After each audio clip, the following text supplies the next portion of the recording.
তো দেখো দিদির শ্বশুর চলে এসেছে, তো তার জন্মদিন আজকে, তো ছোট্ট একটা আয়োজন করা হয়েছে। সব আমার বড়দি নিজের হাতে করেছে আয়োজনটা, আর এখন সাজিয়ে দিচ্ছে সব কিছু খাবার।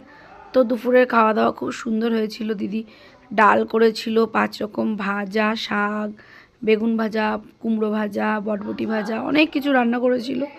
তার সাথে মাটন করেছিল, তার সাথে দই, মিষ্টি, চাটনি, পাঁপড়, পুরো এলাই। আর মাটনটা দেখো দারুণ রান্না করেছিল দিদি, খুবই সুন্দরও রান্না করে। আর এত সুন্দর জন্মদিনটা পালন হয়েছিল, মানে 2 দিন ধরে এত মন খারাপের মধ্যেও যে দিদি এই বাড়িতে এসেছি, দিদি বাড়িতে আসলে না মনটা একটু ভালো হয়ে যায়। তো ফাইনাল লুকটা দেখো এরম ছিল। আর এই দেখো আমাদের হচ্ছে দিদি শ্বশুরকে খেতে দিয়ে দিয়েছে, তো উনি খেতে বসে গেছে। উনিও তো সারাদিন ব্যবসা বাণিজ্য করে আসে সকাল থেকে, খুবই ক্লান্ত থাকে উনি, সে ভোরবেলায় বাজারে যায়। তো এই আয়োজনটা দেখো, মানুষের জীবনে এই ছোট ছোট ভালোবাসা, এই আয়োজনগুলোই অনেক বড়। তো তারপরে দেখো এখানে সবাই মিলে খাওয়া দাওয়া কমপ্লিট দুপুরবেলায়। এবার সব হাসাহাসি, এখানে সবাই বিছানার মধ্যে শুয়ে রয়েছে। তো আমি বলছিলাম যে আবার উনি ঘুমিয়েছে। তো তারপরে এখানে কেক কাটা হবে, ফাইনালি কেক কাটা চলছে, কেন এখন কেক কাটিংটা হবে। কেক কাটাটা এখন বাকি ছিল, সেটা কমপ্লিট হয়ে গেল করা।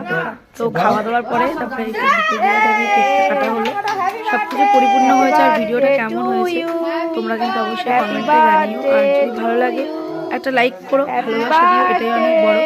সব কিছুর মধ্যেও নিজেদের বেঁচে থাকতে হবে, ভালো থাকার চেষ্টাটা করাটাই সব থেকে বড়। তো সবাইকে নিয়ে দেখো নাতিপুতি, আর সব থেকে বড়ো কথা বাচ্চাদের, ছোটদের আনন্দটাই সব থেকে বড়। ওরা যে আনন্দ করতে পারছে এটার জন্যই, আর আমার জামাইবাবু বলছে ওদের আনন্দটাই সব থেকে বড় করে দেখা। তো খুব আনন্দ করলাম সবাই মিলে, সব কিছুর মধ্যে আনন্দটাকেই বড় করে দেখেছি। আর সিয়ান তারপরে দেখো সবাই কেটে কেটে কেক খাওয়াবে বলে ও সব কিছু রেডি করছিল, কেন ও বলছে মম আমি একে কেক খাওয়াবো, কেক খাওয়াবো, সবাইকে কেক খাওয়াচ্ছে। তারপরে যে নিজেই কেক খাচ্ছিলো, এটা নিয়ে আমরা আবার হাসাহাসি করলাম।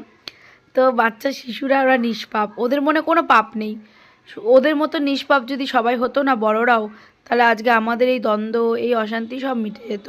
তো আমি মনে করি হ্যাঁ, নিজেকে শিশুর মতন করে রাখাটাই উচিত, কেন ওরা ওরা নিষ্পাপ, ওরা কিছু বোঝে না।